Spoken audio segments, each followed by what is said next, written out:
प्रभु यीशु ਦੇ ਪਵਿੱਤਰ ਨਾਮ ਦੀ ਤਾਰੀਫ ਹੋਵੇ।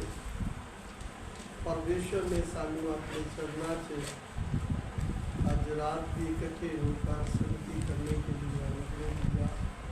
मैं परमेश्वर का धन्यवाद देता हूँ। हम परमेश्वर का वचन सीखने के लिए जा रहे हैं। तो हम परमेश्वर का वचन सीख रहे थे क्रूस पर चढ़ाए हुए यीशु के विषय में, कि जो क्रूस पर चढ़ाए हुए यीशु के विषय में जानता है उसका मार्ग कष्ट का मार्ग है, उसका मार्ग दुख का मार्ग है, उसका मार्ग समस्याओं का मार्ग है। अगर एक व्यक्ति मसीह में आया तो वो ये मत सोचे कि मेरे जीवन में प्रभु मेरा दुख दूर करेगा, प्रभु मेरी समस्या दूर करेगा, प्रभु मेरी गरीबी दूर करेगा। परमेश्वर में चलते समय इस संसार में परमेश्वर, जैसे हमने वचन में पढ़ा के रोज अपना क्रूस उठाकर चलना और अपनी प्राण को या अपने आप को यीशु के लिए दे देना। अपने प्राण को बचाना नहीं है बल्कि इसको प्रभु के लिए दे देना। और जो व्यक्ति ये समर्पण करके चलता है वही व्यक्ति क्रूस पर चढ़ाए हुए यीशु के पीछे चलता है। जिसको संसार की समस्याओं से छुटकारा चाहिए, संसार का सुख चाहिए, संसार की वस्तुएं चाहिए, संसार का सुख चाहिए, उसको स्वर्ग में कुछ नहीं मिलेगा। क्योंकि स्वर्ग उन लोगों के लिए है जो कीमत दे के चलते हैं।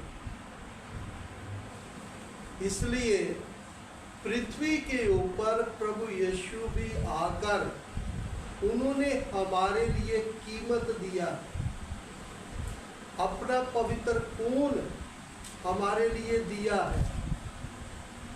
इसलिए परमेश्वर के वचन में एक वचन पढ़ेंगे यीशु के विषय में, पढ़े इब्रानियों की पत्री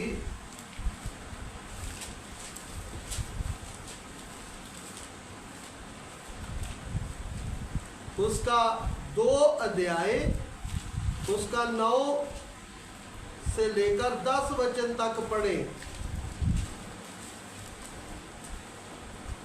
पर हम यीशु को जो स्वर्गदूतों से कुछ ही कम किया गया था, मृत्यु का दुख उठाने के कारण महिमा और आदर का मुकुट पहने हुए देखते हैं, ताकि परमेश्वर के अनुग्रह से वह हर एक मनुष्य के लिए मृत्यु का स्वाद चखे। क्योंकि जिसके लिए सब कुछ है और जिसके द्वारा सब कुछ है, उसे यही अच्छा लगा कि जब वह बहुत से पुत्रों को महिमा से पहुंचाए तो उनके उद्धार के लिए कर्ता का दुख उठाने के द्वारा सिद्ध करे। पवित्र परमेश्वर प्रभु यीशु, मैं आपका धन्यवाद देता हूँ आपके पवित्र और अच्छे वचनों के लिए। आशीष करके दो, प्रार्थना प्रभु यीशु के पवित्र नाम से मैं मांगता हूँ, आमीन। दोबारा पढ़ना। पर हम यीशु को जो स्वर्गदूतों से कुछ ही कम किया गया था, मृत्यु का दुख उठाने के कारण महिमा और आदर का मुकुट पहने हुए देखते हैं। हाँ, ताकि परमेश्वर के अनुग्रह से वह हर एक मनुष्य के लिए मृत्यु का स्वाद चखे। हर एक मनुष्य के लिए मृत्यु का स्वाद चखे। इसलिए इस पूरे वर्ल्ड के लोगों के लिए यीशु ने मृत्यु का स्वाद चखा।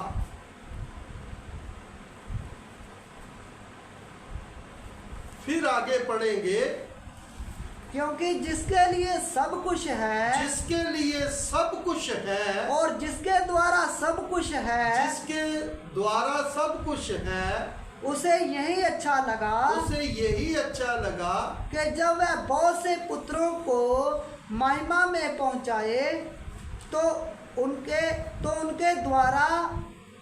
उद्धार के कर्ता को दुख उठाने के द्वारा सिद्ध करे। हाँ, हमारे उद्धार कर्ता को दुख उठाना पड़ा। प्रभु यीशु ने भी पूरे वर्ल्ड के लोगों के लिए दुख उठाया।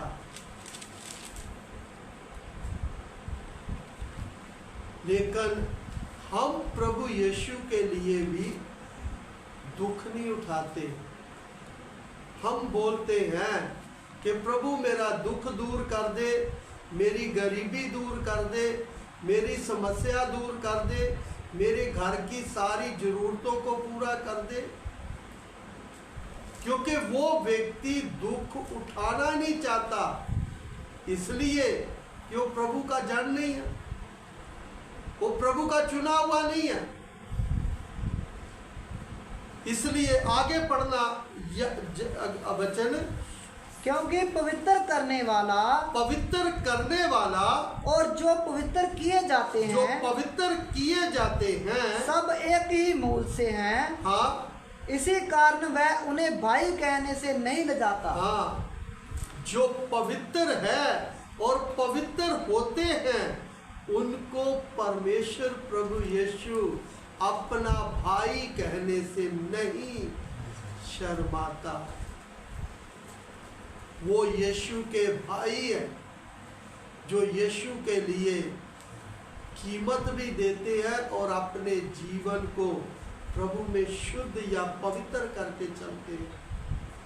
इसलिए फिर आगे पढ़ेंगे, 5 अध्याय का 7 वचन भी पढ़े। यीशु ने अपनी देह में रहने के दिनों में ऊंचे शब्द से पुकार कर और आंसू बहाकर उससे जो उसको मृत्यु से बचा सकता था प्रार्थनाएं और विनती की, और भक्ति के कारण उसकी सुनी गई। हाँ, पुत्र होने पर भी उसने दुख उठा कर आज्ञा माननी सीखी। यीशु परमेश्वर का पुत्र है। इधर वचन में पढ़ते हैं, दुख उठा कर आज्ञा मानना सीखे। हम यीशु के लिए कोई भी दुख उठाना नहीं चाहते।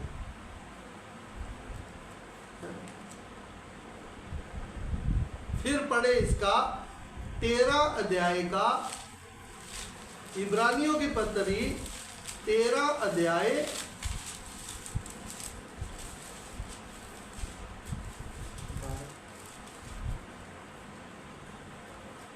13 वचन तो पढ़ना। इसलिए आओ उसकी निंदा अपने ऊपर लिए हुए छावनी के बाहर उसके पास निकल चलें, क्योंकि यहाँ हमारा कोई स्थायी नगर नहीं, वरना हम एक आने वाले नगर की खोज में हैं। इसलिए हम उसके द्वारा स्तुति रूपी बलिदान अर्थात उन होठों का, परमेश्वर के वचन में हम पढ़ते हैं, आओ हम कायमे के बाहर जाकर क्या करें, दुख उठाएं। हम अपने घर में बैठकर बीमारी का दुख, अपने पाप का दुख, अपनी गलतियों का दुख, अपने घर की समस्याओं का दुख उठा के चलते हैं। खाइमे के बाहर का मतलब की है यीशु स्वर्ग छोड़कर इस पृथ्वी के ऊपर आए और पूरे वर्ल्ड के लिए उसने दुख उठाया। हम अपने घर में बैठकर अपने पाप का दुख उठाते हैं, अपनी गलतियों का दुख उठाते हैं, अपनी समस्याओं का दुख उठाते हैं। यीशु के लिए नहीं, यीशु के लिए तब दुख उठाएंगे जब अपने घर से निकलेंगे बाहर और लोगों को जब यीशु का वचन बताएंगे कि यीशु मसीह ही परमेश्वर है, तब लोग थप्पड़ मारेंगे, लोग गाली निकालेंगे, लोग हमारा खून निकालेंगे, लोग हमें जेल में भेजेंगे। वो है दुख जो यीशु के लिए उठाना। इसलिए आज ज्यादा लोग अपने घर में बैठकर अपने पाप का दुख उठा के चल रहे हैं, अपनी गलतियों का दुख उठा के चलते हैं, अपनी परेशानियों का दुख उठा के चलते हैं। फिर वो बोलते हम यीशु के लिए दुख उठा के चल रहे हैं क्योंकि मैं यीशु पे विश्वास करती हूं या करता हूं। वचन में लिखा, इसका 12 वचन से पढ़े। इसी कारण यीशु ने भी लोगों को अपने लहू के द्वारा पवित्र करने के लिए फाटक से बाहर दुख उठाया। फाटक के बाहर दुख उठाया। इसलिए आज हम सारा दिन अपना काम करते हैं, रात को 10 मिनट बैठ के सोते समय प्रार्थना कर ली, वो भी कर ली, ठीक है, नहीं की तो नहीं। हम बोलते हम यीशु के लिए कीमत दे के चल रहे हैं। यीशु पृथ्वी के ऊपर आए और हमारे लिए उसने स्वर्ग छोड़ा, पृथ्वी पे आए और हमारे लिए कितना दुख उठाया। इसलिए प्रभु के चुने हुए जो सेवक हैं उनको भी दुख उठाना पड़ेगा, उनको भी कष्ट उठाना पड़ेगा, लेकिन वही उठाएंगे जो प्रभु के चुने हुए हैं। वही क्रूस पर चढ़ाए हुए यीशु का जीवन जो है ना वो जी के चलेंगे। इसलिए इस संसार में चलते समय बीमारी 4 प्रकार से आती समस्या हमारे जीवन में। एक तो है हमारे पाप के कारण, एक है शैतान की तरफ से, एक है मौसम की तब्दीली के कारण, एक है प्रभु यीशु के पीछे चलने के कारण। यीशु के पीछे चलने के कारण है तो प्रभु से अनुग्रह मांगेगा, प्रभु मुझे अनुग्रह दे, मुझे अपना अनुग्रह दे कि मैं इस कष्ट को उठा के चलूं। मौसम की तब्दीली की कारण है तो उसको भी वो उस बीमारी को या उस कष्ट को उठा के चलेगा। शैतान की तरफ से है तो उसको भी यीशु के नाम से आज्ञा देगा और वो शक्ति भाग जाएगी। और पाप के कारण है तो वो अपने पाप को कलीसिया में मानेगा, मैंने ये पाप किया है, मेरे पाप के कारण मेरे जीवन में ये दुख आया, मेरे जीवन ये कष्ट आया। इसलिए आज मनुष्य इतना पाप करता है और अपने घर में बीमारी के बिस्तरे में पड़ा हुआ डॉक्टर को भी पैसे देता है और अपने परमेश्वर के विरुद्ध पाप करके चलता है और वो बोलता मैं यीशु के पीछे चलने के कारण दुख उठा रहा। इसलिए मैं पिछले संडे को ये जो गया है बोला था उसके जीवन में, उसके घर में, उसकी फैमिली में कोई प्रभु की आशीष नहीं होगी। इसलिए जो प्रभु के लिए दुख उठाते हैं उनको ये विश्वास है कि मैं गलती के कारण दुख नहीं उठा रहा, शैतान ने मुझे दुख में नहीं डाला, मेरा प्रभु मुझे दुख में डाला। इसलिए परमेश्वर के वचन को आप अच्छी तरह समझना। हम संसार में दुख को अपने जीवन में लेकर नहीं चलते, बल्कि दुख को अपने जीवन से दूर करके चलना चाहते हैं।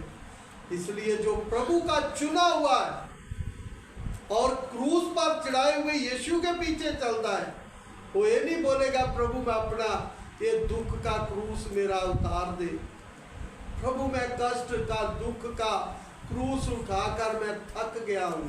वो प्राण देने तक अपना क्रूस उठाकर यीशु के पीछे चलेगा। इसलिए संसार में चलते समय जो प्रभु के लिए दुख उठाते हैं वो कायमे के बाहर दुख उठाते हैं, और वो लोगों को जब वचन बताएंगे तो दुख उठाएंगे। इसलिए प्रभु यीशु ने बोला मैं तुम्हें भेड़ियों में भेड़ बनाकर भेजूंगा, वो तुम्हें मारेंगे, अपने समाजों में खड़े करेंगे, प्रधानों के शहर के प्रधानों में खड़ा करेंगे, अधिकारियों के बीच में खड़ा करेंगे, तुम्हें कोड़े मारेंगे। इसलिए हम लोग अपने घर में ही अपने पाप के कारण दुख उठा के चलते हैं। फिर हम बोलते पास्टर जी दुआ करो, पास्टर जी प्रार्थना करो, हमारे घर का दुख जाता ही नहीं है, हमारे घर की समस्या जाती ही नहीं है। क्योंकि जिसके जीवन में वो खुद दुख का क्रूस उठा के चलता है उसको भी पता चलता है, और जिसके पाप के कारण दुख आता है उसका भी पता चलता है। इसलिए आज 100 में से 90% लोग अपने पाप के कारण दुख उठाते हैं, अपनी गलतियों के कारण दुख उठाते हैं, यीशु के लिए नहीं। जो यीशु के लिए दुख उठाते हैं, पढ़ेंगे परमेश्वर के वचन में से रोमियो की पत्री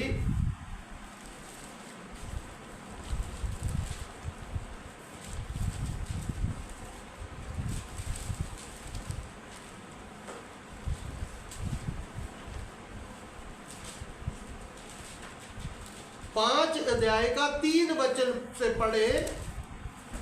केवल यही नहीं वरन हम क्लेशों में भी घमंड करें। केवल यही नहीं हम क्लेशों में भी घमंड करें। ये जानकर के क्लेश से धीरज, ये जान के क्लेश में धीरज धरना है, और धीरज से खरा निकलना, धीरज से खरा निकलना, और खरे निकलने से आशा, खरे निकलने से आशा उत्पन्न होती है, और आशा से लज्जा नहीं होती। आशा से लज्जा नहीं होती। दोबारा पढ़ना 3 वचन।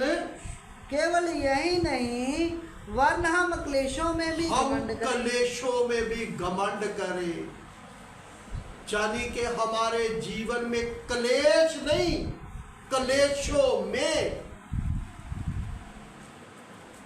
हम अपने परमेश्वर के ऊपर क्या करें? घमंड करें। केवल यही नहीं है, क्लेश नहीं, क्लेशों में भी घमंड करें। ये घमंड वही करेगा जो प्रभु का चुना हुआ है और अपना क्रूस उठा के यीशु के पीछे चल रहा है। जो प्रभु का चुना हुआ नहीं है वो व्यक्ति, प्रभु अब मैं थक गया हूं, अब मैं थक गई हूं, प्रभु मेरा दुख दूर कर दे, प्रभु मेरा कष्ट दूर कर दे, रो के भी, उपवास रख के भी प्रार्थना करेगा या करेगी, लेकिन वो दुख कलेश खत्म नहीं होगा, क्योंकि वो उसके पाप के कारण है, उनकी गलतियों के कारण है। इसलिए अपनी ताकत से कुछ दिन दुख उठाया, लेकिन फिर दुख नहीं सहा जा रहा, फिर कष्ट नहीं उठाया जा रहा। इसलिए जो प्रभु के चुने हुए लोग हैं, लिखा केवल यही नहीं, हम कलेशों में भी घमंड करें। दोबारा पढ़े, केवल यही नहीं वरन हम क्लेशों में भी घमंड हम करें, कलेशों में भी घमंड करें, ये जानकर के क्लेश से धीरज कलेश की रखना है, जिसके अंदर पवित्र आत्मा का फल धीरज है, वो धीरज रखेगा।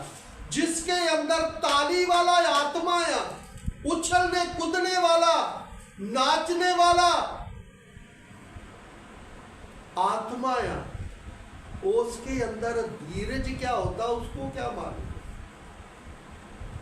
एक पवित्र आत्मा का फल है धीरज।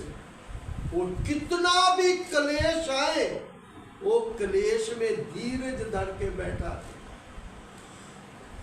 फिर आगे, और धीरज से खरा निकलना, धीरज में खरा निकलना है। फिर आगे, और खरे निकलने से आशा उत्पन्न, खरे निकलने से आशा उत्पन्न होती है। जब हम धीरज धरेंगे, धीरज से आशा उत्पन्न होती है। मैंने जो प्रभु के लिए दुख उठाया, मैंने जो प्रभु के पीछे क्रूस उठा के चला हूं, अब स्वर्ग में जब जाऊंगा तो मुझे इसका अजर, मुझे इसका प्रतिफल मिलेगा। फिर आगे, और आशा से लज्जा नहीं होती, आशा से लज्जा नहीं होती, उसको शर्मिंदगी नहीं उठाना पड़ेगा। फिर आगे, क्योंकि पवित्र आत्मा से जो हमें दिया गया है, उसके द्वारा परमेश्वर का प्रेम हमारे मन में डाला गया है। हमारे अंदर पवित्र आत्मा का प्रेम डाला गया है कि जो हम कलेशों में भी घमंड करके चले, उन कलेशों को अपने जीवन में लेकर हम अपने यीशु के पीछे उस कष्ट के क्रूस को उठाकर चले। इसलिए संसार में चलते समय आज क्रूस पर चढ़ाए हुए यीशु के पीछे चलने वाले बहुत कम हैं, बहुत कम हैं। इसलिए परमेश्वर के वचन में पढ़ेंगे, दूसरा कुरिन्थियों की पत्री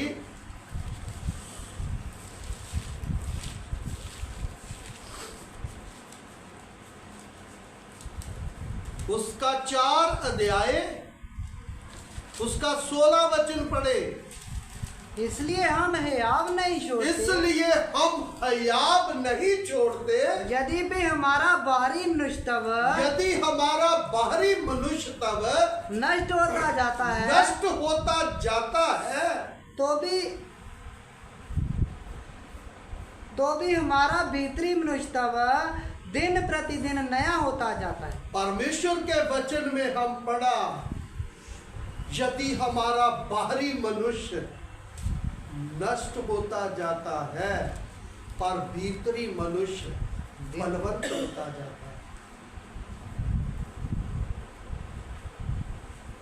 जो परमेश्वर के चुने हुए सेवक हैं, जो क्रूस उठा के चलते हैं, वो उपवास रख के प्रभु के पीछे नहीं, उपवास रखना गलत नहीं है, लेकिन जो प्रभु ने मेरे जीवन में कष्ट भेजा है, मेरे जीवन में जो दुख भेजा है, मेरे जीवन में जो समस्या भेजा है, मैं उसको उठा के चलना है, ताकि परमेश्वर हमारे बाहरी शरीर को दिन प्रतिदिन कमजोर करता है।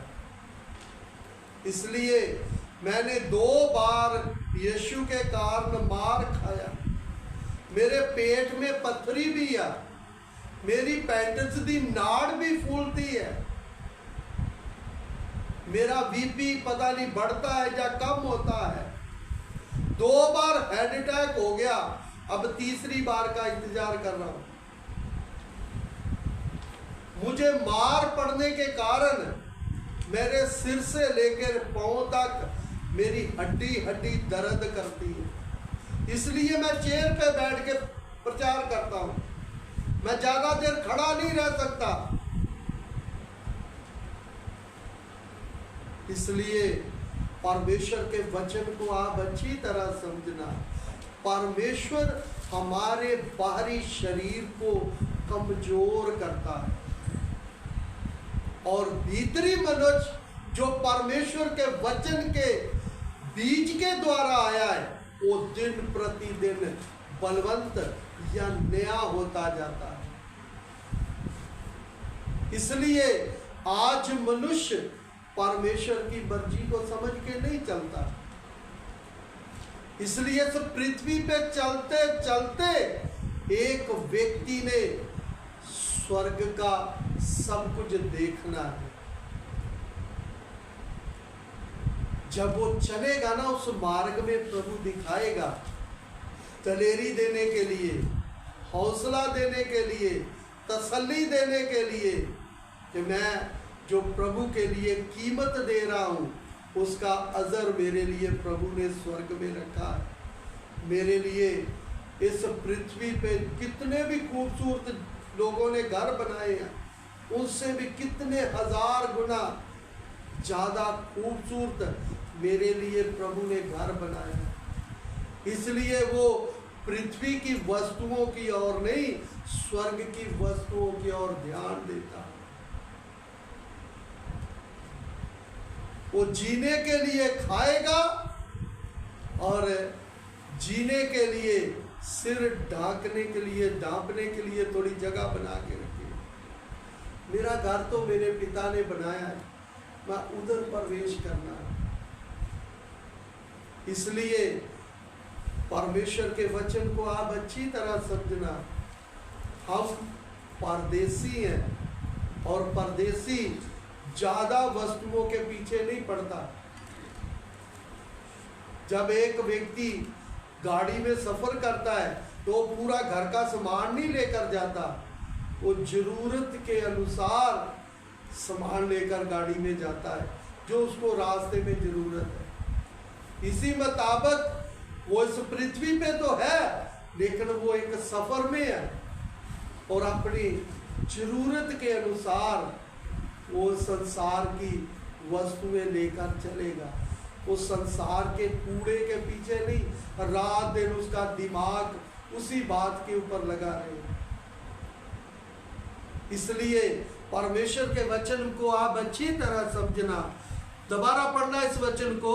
इसलिए हम हियाव नहीं छोड़ते, यदि भी हमारा बाहरी मनुष्यत्व नष्ट होता जाता है, यदि भी हमारा बाहरी मनुष्यत्व नष्ट होता जाता है, तो भी हमारा भीतरी मनुष्यत्व दिन प्रतिदिन नया होता जाता है।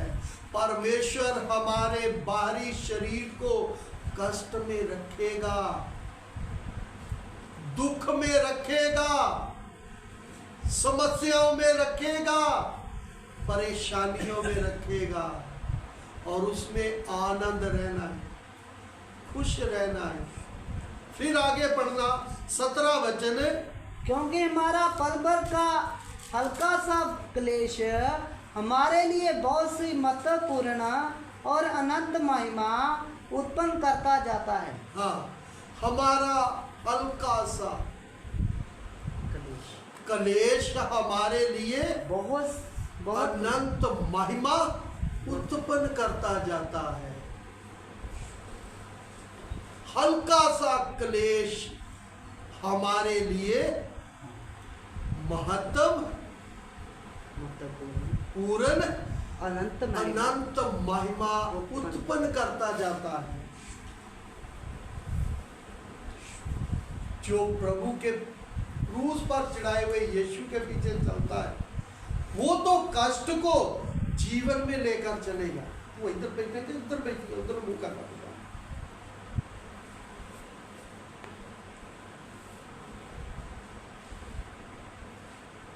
इसलिए परमेश्वर के वचन को आप अच्छी तरह समझना।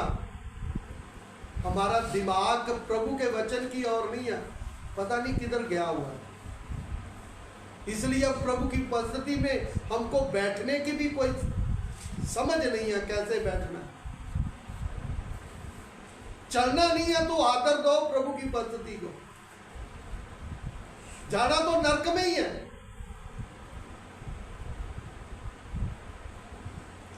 इसलिए परमेश्वर का दास क्या बोलता है, दोबारा पढ़ना 17 वचन है। क्योंकि हमारा पल भर का हल्का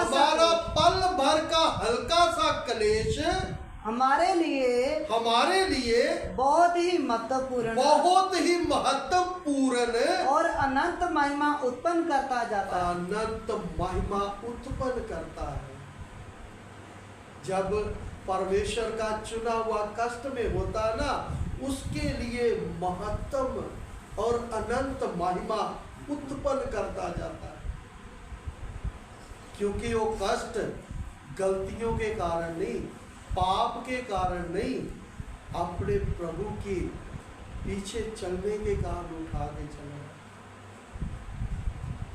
इसलिए हम लोग थोड़ा सा दुख आ जाए, थोड़ा कष्ट आ जाए, हम प्रार्थना करनी शुरू कर देते हैं, प्रार्थना करवानी शुरू कर देते हैं कि मेरा कष्ट दूर हो जाए, मेरी समस्या दूर हो जाए। भाई, जिसके पाप के कारण समस्या आई है, वो पाप को मानकर छोड़ेगा तो प्रभु की दया होगी। इसलिए वचन में लिखा है, पढ़िए एक वचन, नीति वचन 28 अध्याय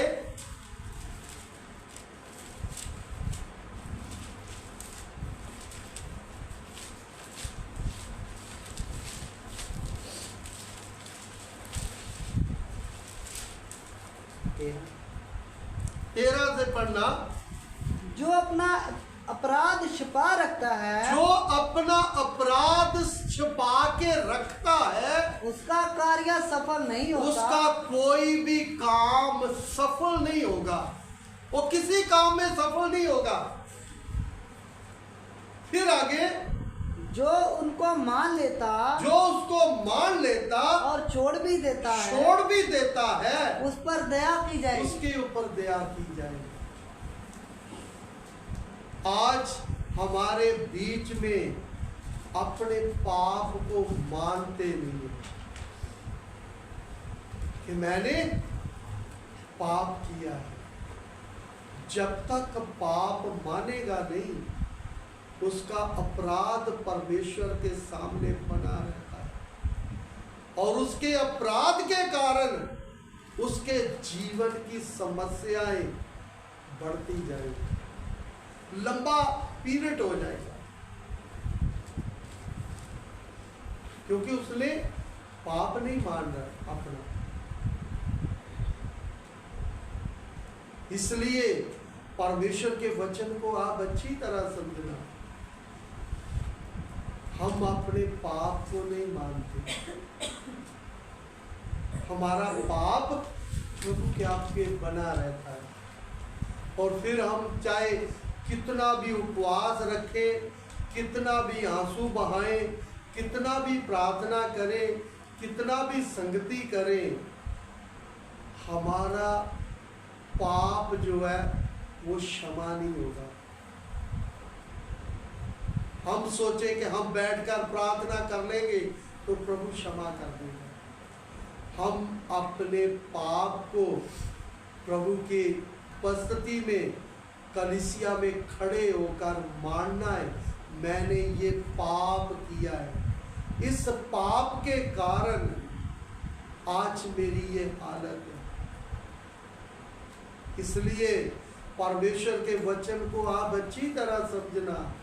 हमारा पाप परमेश्वर के आगे बना रहता है। उसके जीवन में संसार की कुछ वस्तुएं मिल जाएंगी, 1 दिन 2 दिन 4 दिन थोड़ा सा आनंद, थोड़ी खुशी बनी रहेगी, उसके बाद फिर वही आनंद।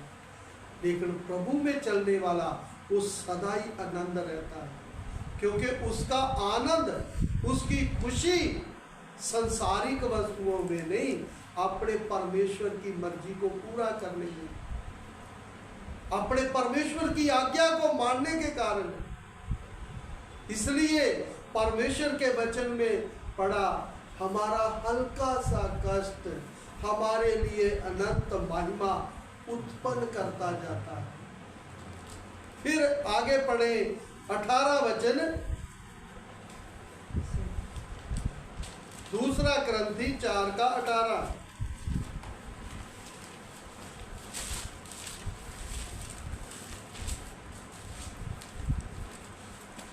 और हम तो देखी हुई वस्तुओं को नहीं, हम तो देखी हुई वस्तुओं को नहीं, परंतु अनदेखी वस्तुओं को देखते रहते हैं। अनदेखी वस्तुओं को देखते रहते हैं। आगे, क्योंकि देखी हुई वस्तुएं थोड़े ही दिन की हैं, देखी हुई वस्तुएं थोड़े ही दिन की हैं, परंतु अनदेखी वस्तुएं सदा बनी रहती है। जो प्रभु में चलते हैं ना, क्रूस को चढ़ाए हुए यीशु के पीछे चलते हैं, कष्ट उठा के चलते हैं, वो संसार की वस्तुओं को देख के नहीं चलते, वो संसार के कूड़े के पीछे नहीं जाते। इसलिए हमने अपनी आंखें पृथ्वी की वस्तुओं के ऊपर लगाई है, इसलिए हमें स्वर्ग का कुछ दिखाई नहीं देता। जीवन पाप में, जीवन दुख में, और पूरा ध्यान इस संसार की वस्तुओं के ऊपर लगा हुआ है, संसार के कूड़े के पीछे लगा हुआ है। इसलिए प्रभु का दास क्या बोलता है, हम देखी हुई वस्तुओं को नहीं बल्कि अनदेखी वस्तुओं को देखते रहते हैं। देखी हुई वस्तुएं तो थोड़े समय की हैं, लेकिन अनदेखी वस्तुएं सदा बनी रहेगी। इसलिए मनुष्य, तू कितना भी मजबूत अपना घर बना, संसार में कितना भी तू कर, हर एक दिन ये भी गिरेगा और तू भी नरक में जाएगा, क्योंकि तेरा ध्यान स्वर्ग की वस्तुओं को पाने के लिए नहीं, संसार का कूड़ा इकट्ठा करने में लगा हुआ। इसलिए उस व्यक्ति को स्वर्ग का कुछ दिखाई नहीं देगा। इसलिए परमेश्वर के वचन को आप अच्छी तरह समझना। मैंने स्वर्ग भी देखा है, मैंने नरक भी देखा है, मैंने दूसरा यीशु शैतान को भी देखा है, और परमेश्वर को भी, असली यीशु को भी क्रूस पर लटके हुए देखा है। और मैंने परमेश्वर को, जो यूहन्ना ने, दानियल ने दर्शन देखा, एक बड़े सिंहासन के ऊपर कोई बैठा है, मैंने देखा है। स्वर्गदूतों को देखा है।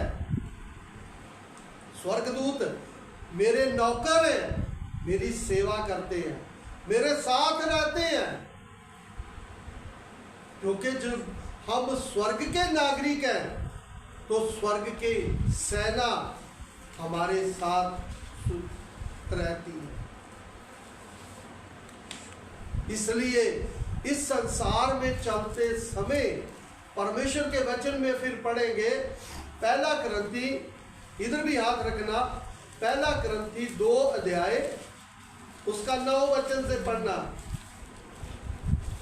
परंतु जैसा लिखा है, जो बातें आँख ने ना देखी, जो बातें आँख ने ना देखी और कान ने नहीं सुनी, कान ने नहीं सुनी, जो बातें मनुष्य के चित्त में नहीं चढ़ी, जो बातें मनुष्य के चित्त में नहीं चढ़ी, वही है जो परमेश्वर ने अपने प्रेम रखने वालों के लिए तैयार की है। परमेश्वर ने वो वस्तुएं तैयार की हैं जो पृथ्वी पे किसी मनुष्य ने ऐसी वस्तु कोई बनाई नहीं है। आज एक दूसरे की नकल उतारता है, उसने ऐसी ग्रिल लगाई है मैंने भी लगाना है, उसने ऐसा घर बनाया है मैंने भी बनाना है, उसने ऐसी टाइल लगवाई है मैंने भी लगवानी है, उसने फलाना काम किया है मैंने भी करवाना है। नकल उतारते हैं। लेकिन परमेश्वर ने इतनी खूबसूरत वस्तुएं स्वर्ग में अपने प्रेमियों के लिए बनाई है कि ना कभी हमने पृथ्वी पे ऐसी कोई वस्तु देखी होगी जो परमेश्वर ने अपने प्रेमियों के लिए, ना उसके दिमाग में ना उसकी आंख ने देखी है। वो वस्तुएं परमेश्वर ने अपने प्रेमियों के लिए तैयार की। 9 वचन पढ़े इसी का। परंतु जैसा लिखा है, जो बातें आँख ने नहीं देखी और ना कान ने नहीं सुनी और जो बातें मनुष्य के चित्त में नहीं चढ़ी, वे ही हैं जो परमेश्वर ने अपने प्रेम रखने वालों के लिए तैयार की है। फिर आगे, परंतु परमेश्वर ने उनको अपने आत्मा के द्वारा हम पर प्रकट किया। अपने आत्मा के द्वारा प्रकट किया। परमेश्वर ने अपने चुने हुए लोगों के लिए जो क्रूस पर चढ़ाए हुए यीशु के पीछे चलते हैं, उन सेवकों के ऊपर, उन विश्वासियों के ऊपर आत्मा के द्वारा प्रभु किया। वो तीसरे स्वर्ग में ले जाता है। फिर वो दिखाता है, मेरे बेटा मेरी बेटी, तू मेरे लिए कीमत दे के चल रही है, मैंने तेरे लिए कितना खूबसूरत जगह तैयार की है। इसलिए उन्हीं के लिए की है जिन्होंने कीमत दिया है। और प्रभु फिर आत्मा के द्वारा उनको स्वर्ग की वस्तुएं दिखाता कि देख ले, मैंने तेरे लिए कितनी खूबसूरत जगह तैयार की है। इसलिए आज हम अंधे हैं, संसार को देख के चल रहे हैं। इसलिए हमें बस कहते प्रभु बस संसार में मुझे अच्छा अच्छा दे दे, मुझे स्वर्ग में नहीं कुछ भी चाहिए। इसलिए अब्राहम धनी को बोलता है, बच्चा याद कर, तू संसार में अच्छी अच्छी वस्तुएं पा चुका है और लाजर दुख पा रहा था। अब लाजर सुख पा रहा है और तू उस कष्ट की आग में कलप रहा है। इसलिए हम अपने जीवन की ओर ध्यान दें। हम खुद अपने आप को उस धनी की तरह नरक की आग में लेकर जा रहे हैं। इसलिए इस संसार में चलते समय हम अपने जीवन की ओर ध्यान दें। हमारा जीवन क्या है, किसके पीछे हम चल रहे हैं। इसलिए ये नहीं है कि जब नए नए आए तो बहुत हम प्रार्थना करते थे, बहुत हम दर्शन देखते थे, बहुत प्रभु की कृपा थी।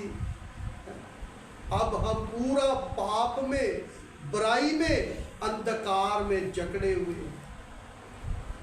अब बातें ही रह गई, कोई आशा नहीं है कि मरने के बाद स्वर्ग में जाएगा। अब अच्छी तरह समझना, जो प्रभु में सो जाता है ना, एक प्रभु का दास जब मट्टी को मट्टी में दफन करने जाता है, सबसे आगे पवित्र बाइबल को अपनी छाती से लगा के और सबसे आगे जाता है। एक भाई एक बहन प्रभु में सो गई,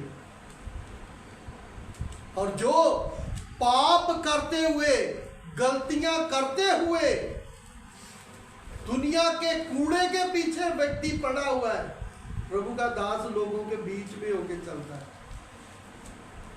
क्यों चलता है?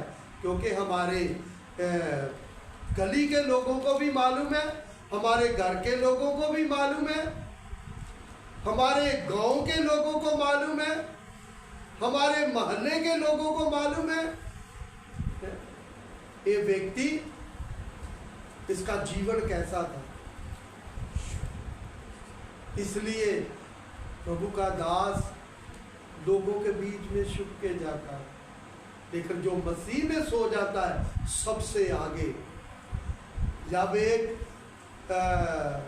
मट्टी को लेकर जाते या बॉक्स में डाल के, सबसे आगे होता है, क्योंकि ये व्यक्ति प्रभु में सो गया है। एक दिन हम इसको मिलेंगे, स्वर्ग में मिलेंगे। इसलिए परमेश्वर के वचन को आप अच्छी तरह समझना। जो लड़की लड़का प्रभु में वचन को समझ के, लड़की लड़का विश्वासी है, तो सेवक बड़ी दलेरी से जब वो निकाह पढ़ता है, लड़की लड़के की जिम्मेवारी बताता है। एक लड़की की जिम्मेवारी क्या है, एक लड़के की जिम्मेवारी क्या है, ताकि वो पूरी वो शिक्षा के अंदर अपना जीवन पति पत्नी वचन के अनुसार व्यतीत करें। वचन में लिखा है, जिसको परमेश्वर जोड़ता है उसको कोई अलग नहीं कर सकता।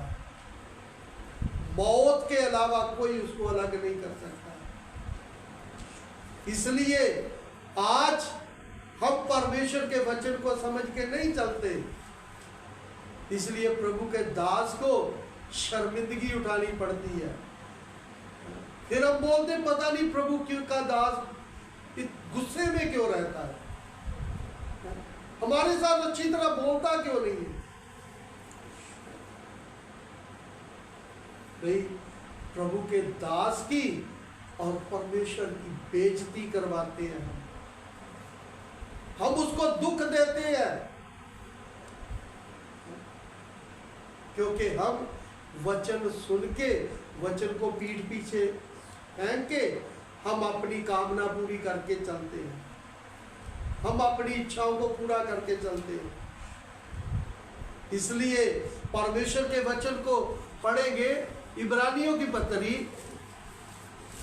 नवे नियम में बहुत प्रभु के लोगों ने दुख उठाया है, लेकिन पुराने नियम के संतों ने भी बहुत दुख उठाया।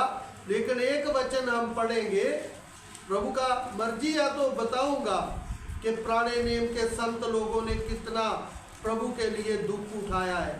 परमेश्वर के वचन से पढ़ेंगे। इब्रानियों की पत्री 12 अध्याय 11 अध्याय उसका 23 वचन से पढ़े। विश्वासी से मूसा के माता पिता ने उसको उत्पन्न होने के बाद 3 महीने उत्पन्न होने के बाद या उत्पन्न होने के बाद 3 महीने तक छिपा रखा, क्योंकि उन्होंने देखा कि बालक सुंदर है, वे राजा की आज्ञा से ना डरे। आगे विश्वासी से मूसा ने सियाना होकर फिरौन की बेटी का पुत्र कहलाने से इनकार किया।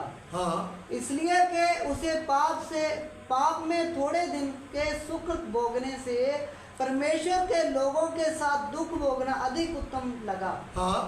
उसने मसीह के कारण निंदित होने को मिस्र के भंडार से बड़ा धन समझा, क्योंकि उसकी आंख फल पाने की ओर से लगी थी।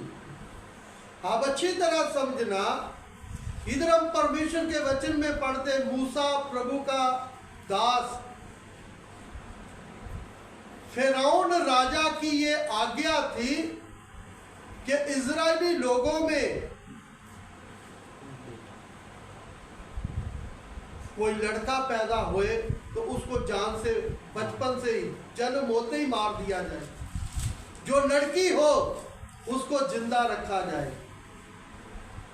तो मूसा की माँ ने उसको 3 महीने छुपा के रखा।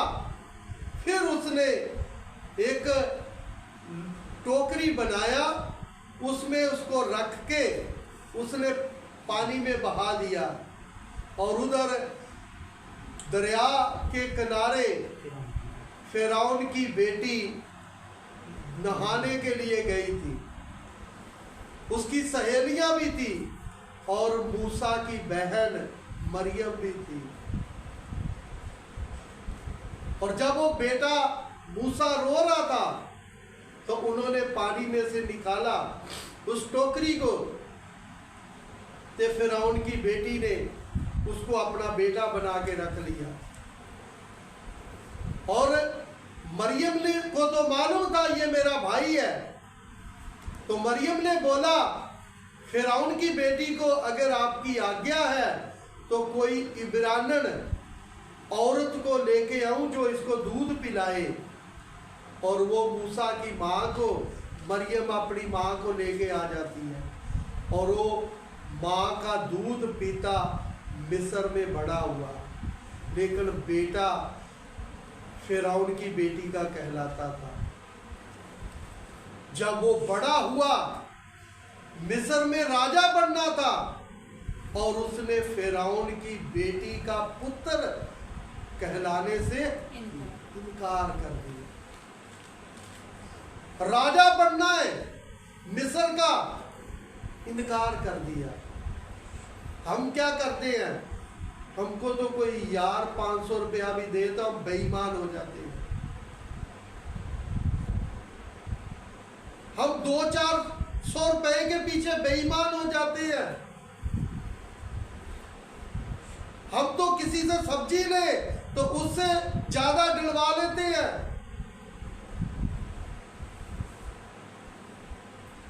हम, क्योंकि हमारे अंदर लालच भरा हुआ है, कामना भरी हुई है। लेकिन फिरौन के घर में मूसा बड़ा हुआ, उसने परमेश्वर के लोगों के साथ दुख उठाना उसको अच्छा लगा। मिस्र का सुख नहीं भोगा, बल्कि परमेश्वर के लोगों के साथ दुख उठाना उनको अच्छा लगा।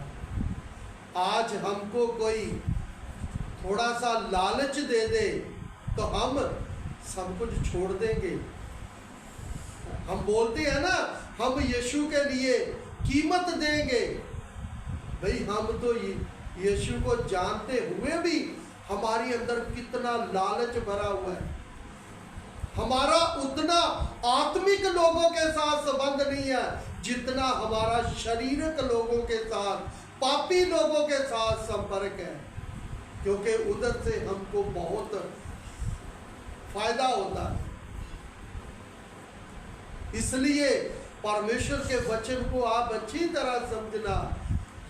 फिरौन मिस्र का राजा बनना था, फिरौन के बाद मिस्र का राजा मूसा ने बनना था, लेकिन उसने उस स्थान को स्वीकार नहीं किया। इसलिए परमेश्वर मूसा के साथ आमने सामने बात कर रहा है। उसने कितने बड़े स्थान को त्यागा। आज हमारे अंदर कितना लालच भरा हुआ है, कितनी कामनाएं भरी हुई हैं, कितनी इच्छा भरी हुई है। हम यीशु के लिए त्यागा नहीं है, अभी तक कुछ नहीं त्यागा। अपनी नींद नहीं त्यागा, अपनी खुदी नहीं त्यागा, अपनी कामना नहीं त्यागा, अपनी इच्छा नहीं त्यागी, और चल रहे हैं प्रभु के पीछे। स्वर्ग नहीं मिलेगा। यीशु के पीछे चलना है तो त्यागना पड़ेगा। इसलिए वचन में लिखा है, दोबारा पढ़े 25-26 वचन। इसलिए कि उसे पाप में थोड़े दिन के सुख भोगने से, पाप के थोड़े समय दुख भोगने से, परमेश्वर के लोगों के साथ दुख भोगना अधिक उत्तम लगा। हाँ, परमेश्वर के लोगों के साथ दुख भोगना उत्तम लगा। पाप का सुख क्या है? थोड़े दिन का, 50, 60, 70 साल तक है? लेकिन उसने परमेश्वर के लोगों के साथ दुख उठाना उनको अच्छा लगा। फिर आगे, उसने मसीह के कारण निंदित होने को मिस्र के भंडार से बड़ा धन समझा, क्योंकि उसकी आंख फल पाने की ओर लगी थी। मिस्र का खजाने से, मिस्र के धन दौलत से बढ़कर उसने परमेश्वर के लोगों के साथ उसको दुख उठाना अच्छा लगा कि मुझे मिस्र का सुख नहीं चाहिए, हमको ये संसार का क्या चाहिए? सुख चाहिए, संसार का खुशी चाहिए। अब्राहम के बारे में हम पढ़ते हैं, अब्राहम को परमेश्वर ने बोला, अब्राहम अपनी जन्मभूमि को छोड़ दे, अब्राहम अपने रिश्तेदारों को छोड़ दे, अब्राहम अपने देश को छोड़ दे, छोड़ के निकल दे। आज हमको प्रभु बोले ना, अभी तक हम अपनी इच्छा ही नहीं त्यागा कि अपना घर कहाँ से त्यागेंगे, अपने रिश्तेदार कहाँ से त्यागेंगे, अपनी जन्मभूमि कब त्यागेंगे। इसलिए परमेश्वर के वचन को आप अच्छी तरह समझना। अब्राहम जिधर परमेश्वर ने बोला निकल पड़ा, त्याग दिया। परमेश्वर ने दाऊद को अभिषिक्त किया और दुष्ट आत्मा शाऊल के ऊपर है, और दाऊद को एक दुष्ट आत्मा पाए हुए राजा के अधीन कर दिया, उसके शस्त्र उठाने वाला बना दिया नौकर, और 21 बार दाऊद को शाऊल ने मारना चाहा, लेकिन फिर भी वो दाऊद शाऊल के अधीन रह के चलता रहा कि मैं परमेश्वर के अभिषिक्त दास के ऊपर हाथ नहीं उठाऊंगा, बेशक उसके ऊपर दुष्ट आत्मा उतरता। 2 बार परमेश्वर ने मौका दिया, एक बार उसकी कपड़े का टुकड़ा काट लिया, एक बार उसके पास से पानी का बर्तन उठा लिया और उसको बताया, देख मेरे परमेश्वर ने तुम्हें मेरे हाथ में दिया और मैं नहीं तेरे को कुछ भी बोला। दाऊद के साथ वाला बोलता है, मुझे मौका दे, एक ही बार इसके मैं वर्षा मारूंगा, दूसरी बार बोलने की मारने की जरूरत नहीं, जाते ये लड़ाई में मरेगा या इसको परमेश्वर मारेगा। उसके दुष्ट आत्मा पाए हुए व्यक्ति के अधीन रह के चलता रहा। आज हम परमेश्वर के दास के अधीन नहीं रह के चलते, हम अपनी मर्जी से, अपनी कामना से चलते, हम सेवक की अगुवाई में नहीं चलते, हम पापियों की अगुवाई में चलते हैं, कब्रों को पूजने वालों की अगुवाई में चलते हैं, शैतान को पूजने वालों की अगुवाई में चलते हैं। सेवक की अगुवाई में नहीं, प्रभु की कोई अगुवाई नहीं।